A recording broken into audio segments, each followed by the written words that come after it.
Никто точно не помнил, когда на этой улице впервые появилась собака. Для одних она будто всегда была маленькая, с немного растрепанной шерстью, но с глазами, которые не соответствовали уличной жизни. Для других это был кто-то новый, странный и запоминающийся. Дома на кухнях, за чашками чая соседи спорили, обсуждали, домысливали. Но реальность была проще. Она появилась однажды утром и с тех пор уже не сходила с тротуара у супермаркета. Она не выглядела старой. Наоборот, в ее движениях и в пропорциях угадывался молодой, возможно, подростковый возраст. Шерсть была неопрятная. В местах она свисала узкими колтунами, на мордочке оставались катышки прошлых дождей и городской пыли. Но в ее взгляде не было обычной настороженности бродячей собаки, той хитрости и мгновенного отстранения, что рождается в животном, привыкшем выживать среди людей. В ее глазах читалось ожидание. Нечто подобное крошечному обету, возможно, надежде, возможно, просто привычке. Когда прохожие останавливались хоть на миг и встречались взглядом с этой собакой, она вдруг вставала. Неловко складывала передние лапы одна к другой, поднимала и опускала их в небольшом ритмичном движении, которое больше напоминало поклон человека, чем привычный жест собаки. Это было странно и очаровательно. Кто-то улыбался, кто-то жестом сорил мелочью, кто-то чувствовал жалость, кто-то фотографировал и пересылал друзьям. Но большинство спешило дальше. Переговоры о работе, покупки, непереносимая скорость городских дел – все это продолжало существовать, расплываясь мимо маленькой фигуры у дверей. Среди нескончаемой череды равнодушных лиц был и он, молодой мужчина, владелец небольшого супермаркета в углу улицы. Магазин был его жизнью, доход, ответственность, ежедневные заботы. В тот день дела шли туго, покупателей было мало. Он стоял на пороге, чтобы вдохнуть немного прохладного воздуха, когда его взгляд зацепился за странный танец. Собака, стоя в полуоборота, делала свой маленький жест поклонения перед молодой парой прохожих, которые даже не заметили ее искреннего ритуала. Он пожалел ее. Он взял из магазина несколько сосисок, дешевое, но сытное угощение, очистил их от упаковки и бросил собаке. Она, голодная и радостная, схватила их и тут же проглотила, хвост зашевелился. Молодой человек смотрел минуту, потом вернулся в магазин, думая, что это было как-то случайно. Он не подозревал, что эта маленькая встреча станет началом большой истории.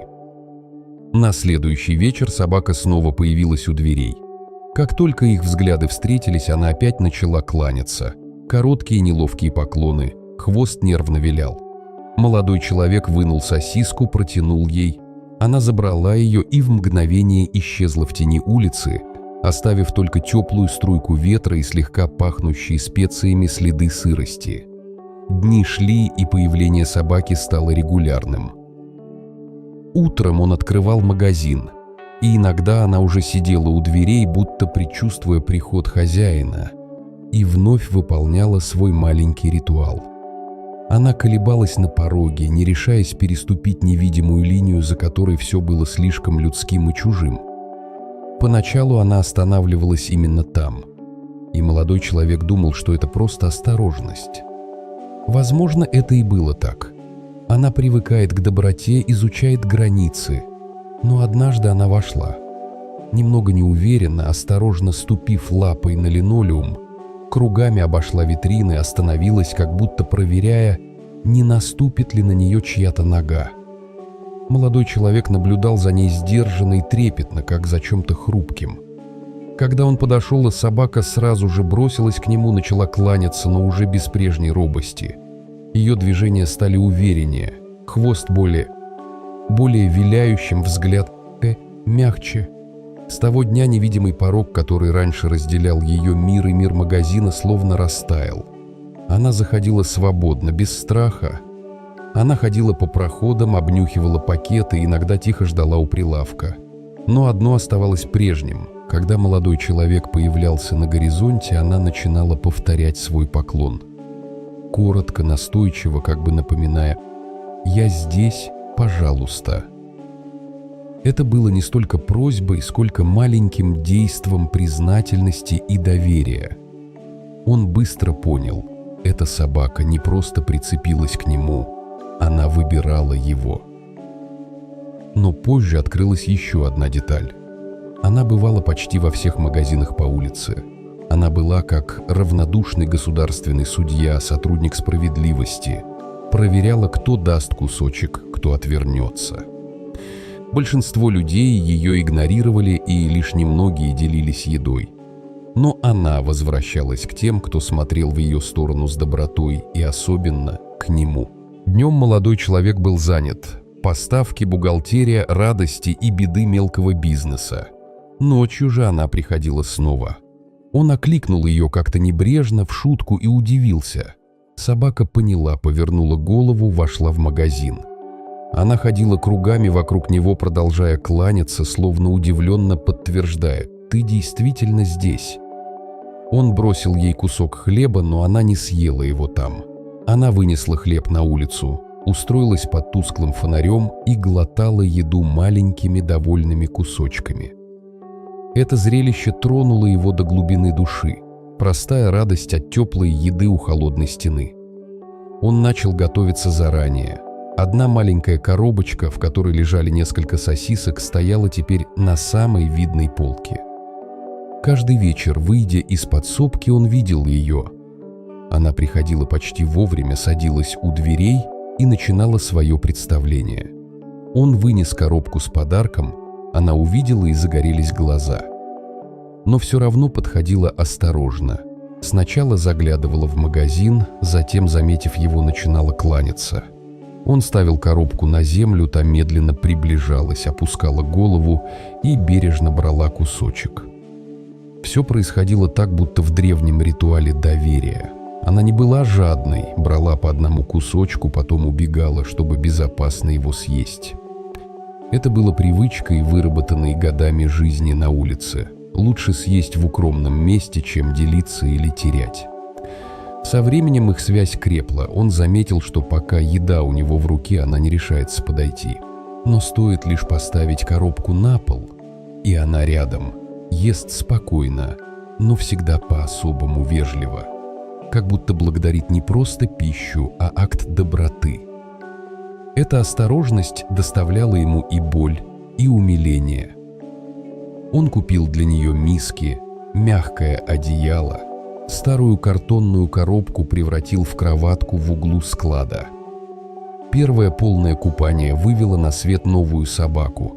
Из грязного смутьяна вылезла чистая, пушистая, серо-белая кроха с живыми глазами. Мыльные пузыри скользили по шерсти, вода уносила старую пыль, и где-то внутри животного расцвел еще один уровень доверия. Грумер, опытный и деликатный, аккуратно подстриг и высушил ее. Результат кажется невозможным. Та самая уличная собака теперь выглядела почти как из магазина. Чистая, опрятная, со светлой шерсткой и блестящими ушами. Она радовалась так, что начинала кружиться вокруг молодого человека, кланяться во время кружения и вилять хвостом так, что смахивала на маленький вихрь счастья. Его сердце наполнилось теплом. Он делал ей дом, а она своим маленьким посильным способом отвечала ему уважением и привязанностью. Дом, который он устроил, был скромным, но искренним. В углу склада появилась ее кровать, миски для воды и корма, старое одеяло, несколько игрушек, найденных временами в ящике с распродажами. Он понимал, что привязать собаку к месту бизнеса Бонасу – дело неудобное. Потому он позволял ей свободно бродить, но следил, чтобы она не мешала клиентам. И она удивительно послушно оставалась рядом, присматривала за магазином, как маленький страж, подбегала, когда слышала голос хозяина, ложилась у его ног, давала себя гладить. Иногда в минуты особого расслабления она ложилась на спину, обнажая мягкий живот, и тихо мурлыкала звуками, которые походили на удовлетворенный смешок. Но даже в стабильности осталась маленькая черта уличной борьбы. Она все еще предпочитала есть снаружи. Еда в его руке не приближалась, но когда коробку ставили на землю, она приходила, брала кусочек и уносила в укромное место. Эта привычка корнилась в прошлом. Жизнь на улице учит беречь, прятать, не доверять полностью. Несколько кусочков сосисок улыбались на полке, а она все откладывала их на позже, как будто боясь, что им кто-то помешает. История собаки не осталась в пределах одной улицы. Кто-то снял видео, вот она, у дверей, 2 поклона подряд, вот она забирает сосиску и исчезает в тенях. Вот она кружится после стрижки. Кадры попали в социальные сети. Пользователи быстро подхватили трогательную особенность. Поклоны, этот почти человеческий жест, делали ее героиней мелких экранов.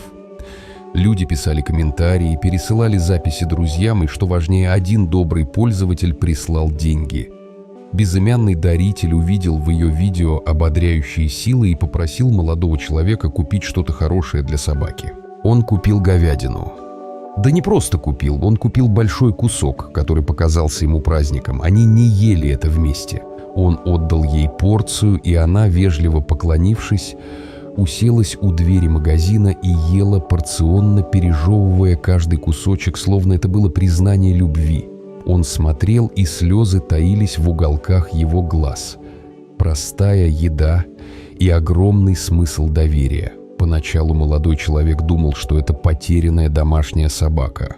Казалось логичным, она выглядела как дрессированная, поклоны ведь надо учить.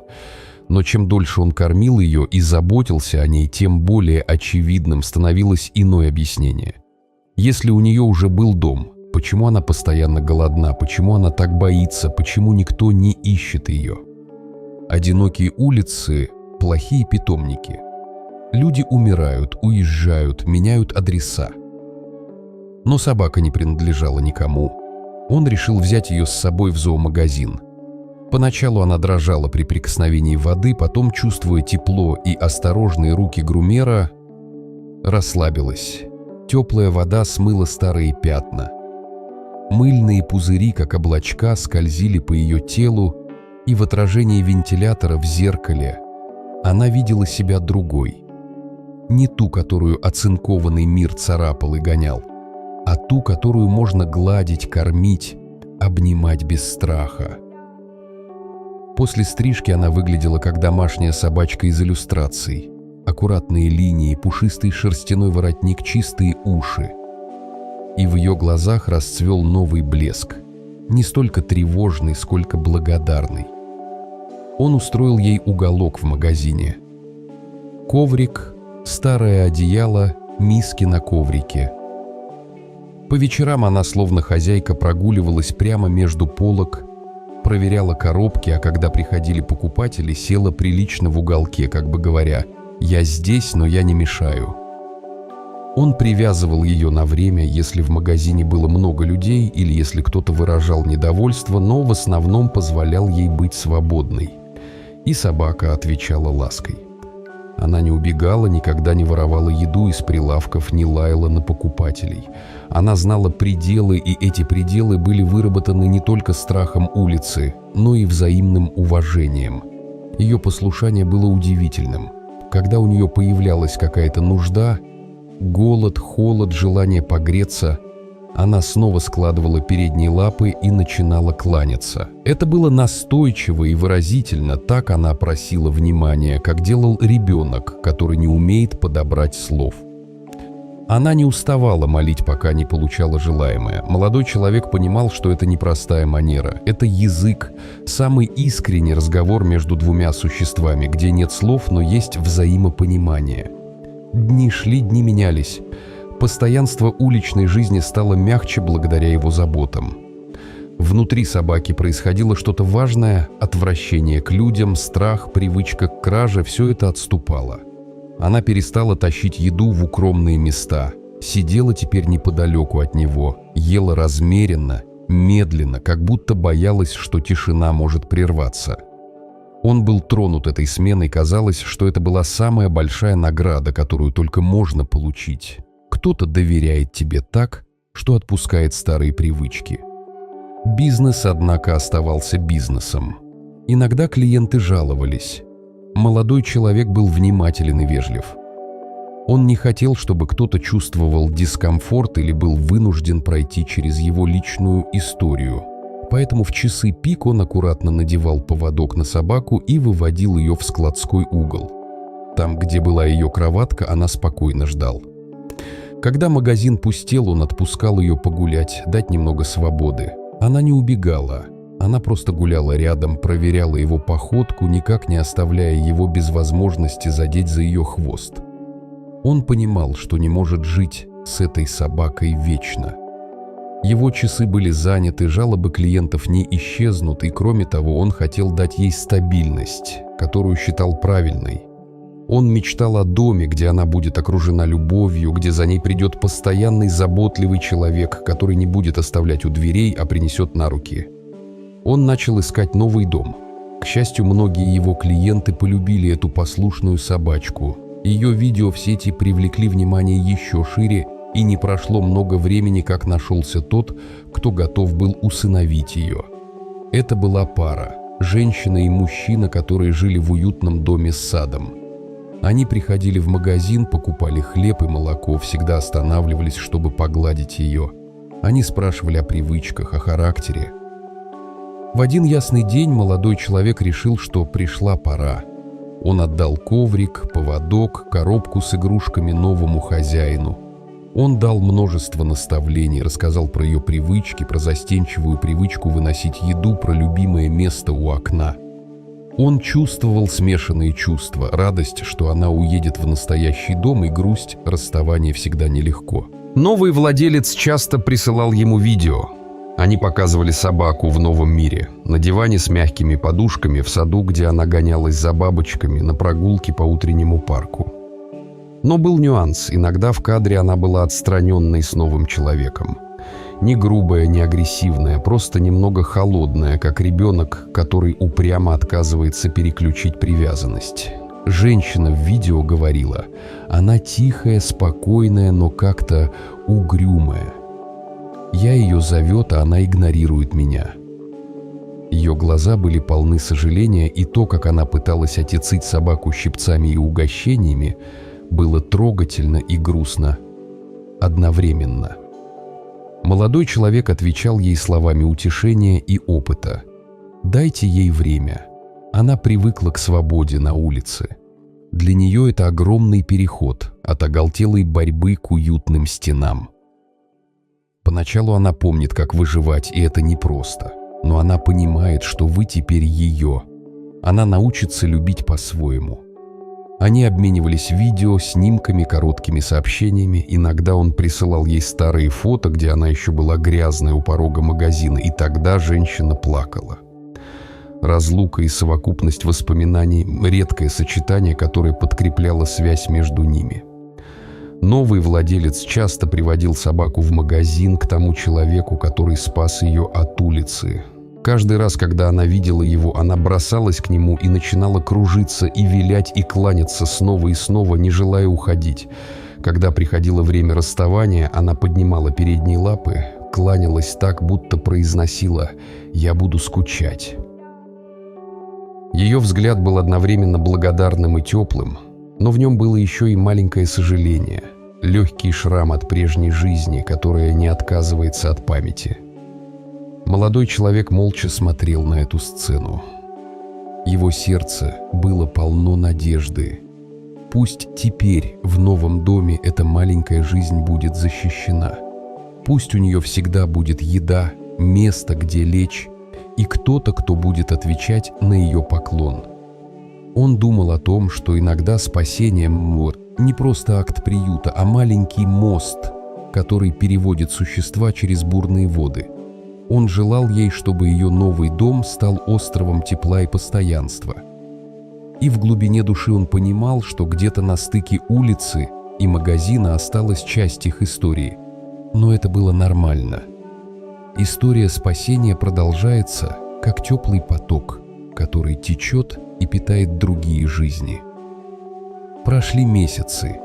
Интернет все еще иногда напоминал о кланяющейся собаке, новые видео, новые пересказы, люди писали: «Помните ее, она теперь у дома, у настоящих людей». Он получал от новых владельцев сообщения: «Она привела нам мир, она теперь спит рядом с нами, она опять кланяется, но теперь это ее способ сказать спасибо». Молодой человек улыбался. Его магазин продолжал жить, и иногда вечером он все еще загадочно ждал. На пороге, на привычном месте могло бы появиться новое создание. Кто-то, кому нужна еда и тепло. Он знал, что не может спасти всех, но и знание этого не было угнетением. Это было мотивацией. Самая простая история иногда растет и превращается в легенду маленького квартала. Кто-то рассказывал ее детям на скамейках, кто-то соседям за чашкой чая. История о собаке, которая кланялась, стала напоминанием: даже вне города, среди бетонных стен есть место для чуда. Даже если это чудо лишь маленькое животное, что научилось быть вежливым перед миром. Она научила людей замедлиться. Она показала, как тонок мост доверия, как искренне можно обменяться кусочком хлеба на целую вселенную благодарности. А самой собаке, что в конце концов обрела дом, было уже все равно, как называли ее в записях, в объявлениях и комментариях. Она знала только одно: однажды кто-то постоял у порога и дал ей сосиску. С тех пор ее жизнь изменилась. Иногда она все еще вставала у дверей и кланялась прохожим. Не из старой привычки просить, а скорее ради того, чтобы напомнить, что мир может быть добрым. И для тех, кто видел ее поклон, это было как легкий урок. Будьте добры, даже когда вам кажется, что времени нет. Маленькое добро иногда становится началом большой истории.